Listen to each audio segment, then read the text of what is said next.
Good morning, everyone. This is Dan O'Sullivan with your Bucks Island Area Fishing Report for Saturday, July the 2nd, presented by Mercury. Hey, folks, we're closed today through Monday.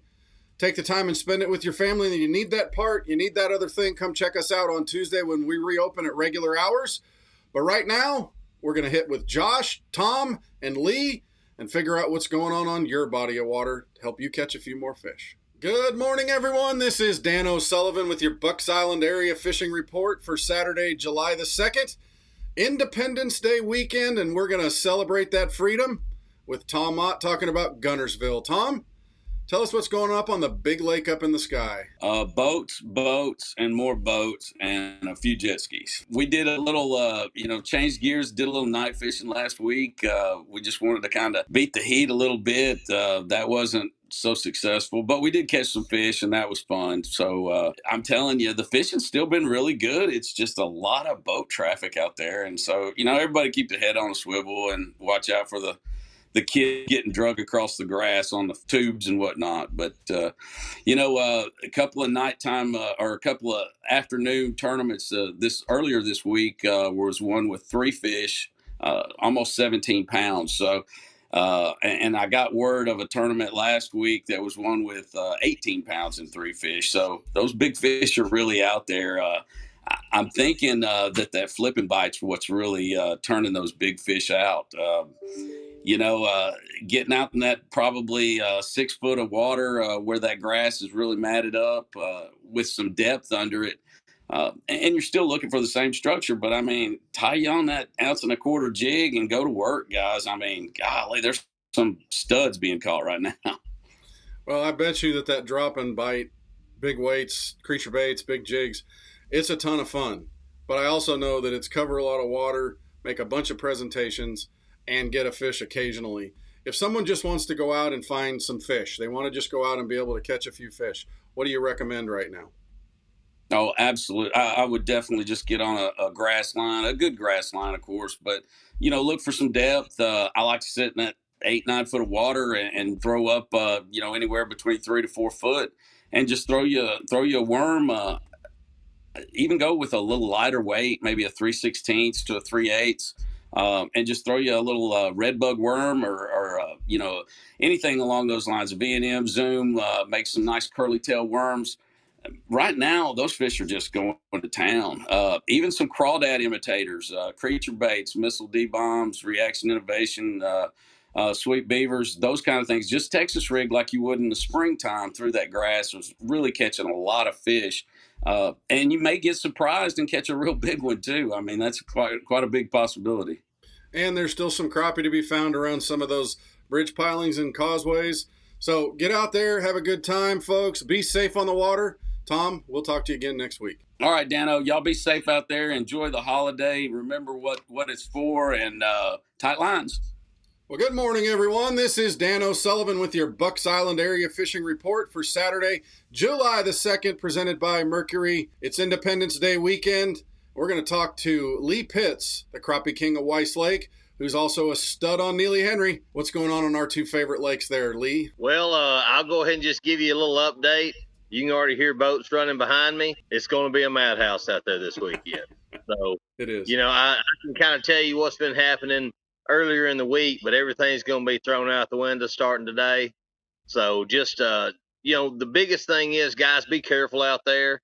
Go ahead and know that you're going to have a whole lot of pressure and a whole lot of traffic on the lakes. Don't let it rile you up. Don't get your tempers flared, because it's going to be a lot of traffic out there. So if I was going to be fishing, especially Weiss and Neely Henry right now, they're narrower lakes. There's not a whole lot of room out there on them. I would hit it early. My advice would be get out there early, try to put in 4 daylight, right at daylight, get out and have a good time. And by 9:30, 10 o'clock, either get the kids and pull them on a tube or call it a day and let the pleasure boaters kind of have it, because it's going to be a busy weekend. What kind of techniques would you do that morning bite with? They're still getting a little bit of a buzzbait bite, some smaller prop baits around the grass edges, and then some of that wood cover. But you can go with a Texas rig worm and get out there and kind of downsize it a little bit and pitch around that grass and get around these lay downs. And for the spotted bass, you're looking at it. Really, you need some water moving for those spots, which is mostly later in the morning. So it's going to be one of those deals where if you're out in that open water fishing some of those deeper ledges or some of the high spots out there, put you a seat in the boat because you're going to need it with the rocking and rolling out there. Just like I said, don't get fired up or don't get upset because there's going to be a bunch of traffic. Just do your thing. Let everybody have a good time. Be safe. And just everybody try to get along this weekend. Are there any areas of either one of those lakes that you would recommend that people might avoid some of that traffic? Upriver, some of the bays back in there, your main lake, Big Nose, Little River, Yellow Creek, that's where most of your traffic is going to be. That Yellow Creek, Little River area, it's got some of the coolest water. It's that water coming off the mountain. Everybody's got to go back there and jump in and see who's got the loudest radio. So, you're looking at a lot of traffic there. You can come upriver, Waterhouse, Mud Creek, Ball Place, some of those places. They're narrower creeks, a lot of shallow water back in there, and you can get away from some of that traffic there. Lee, happy 4th of July. We will talk to you again next week. Yeah, Dano, thank you, and everybody at Bucks Island, y'all have a great 4th. Good morning, everyone. This is Dan O'Sullivan with your Bucks Island area fishing report for Saturday, July the 2nd. It's Independence Day weekend, and we're joined by our favorite firework, Josh Herron from Reaction Innovations. Josh, what do you recommend people do on Logan Martin and Lay Lake? Get there early. Don't take your kids. just get there early. We plan on being gone about the time you can see the sun come over the top of the trees. Go catch you some spook fish or some prop bait fish. There's a lot of fish up on seawalls right now. You can run around. You can catch a few, and you need to be gone by 9. You don't want to be trying to load your boat up while other people are putting their boat. Is it one of those days where you get there a little bit earlier and then you watch the madness, maybe break out a video camera and send some videos off to the Qualified Captain Instagram page? Is that what you want to do? No, it's the kind of day where you set a tent up next to the boat ramp and you charge them $15 to launch it for them and tie it up to the dock, and then you wait for them to come back hungover and drunk with their significant other passed out on the back, and you charge them $50 to load it. Sounds good. But no, really, it really is. It's a great weekend. It's a great time to celebrate our country. But it's probably one of the most dangerous weekends out of the entire year to be on the lake. There's a lot of people who only get out a few times a year, and this happens to be one of those weekends. So some of it's ignorance, some of it's bliss. But either way, I'm not a big fan of trying to run around with people dragging kids on inner tubes in the middle of 50 boats. I'm not going to kill a kid to catch a bass. So, like I said, everybody use their head. This weekend ain't about lake reports. This weekend's about common sense. Better have a good sense of humor. Worst case, literally take a video camera. You can probably get paid by some of the stuff you're going to see at a boat ramp this weekend. I can imagine that. So you talked about topwater and stuff like that. Seawalls, is that a current thing, or does that not really? No, not really. These fish, especially this time of year, the shallowest they'll get all day is in the middle of the night.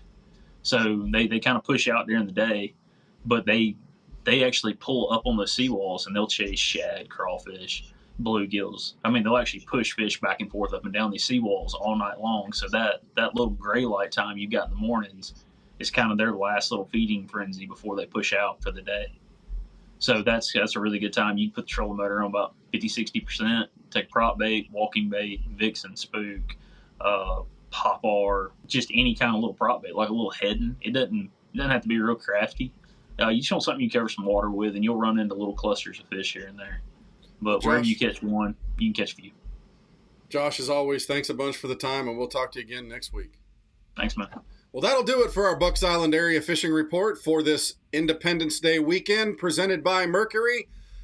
Thanks for everything that you guys do to be a part of Bucks Island. You're our favorite part. Come see us on Tuesday when we reopen, and enjoy the 4th of July weekend with your family as we celebrate our country.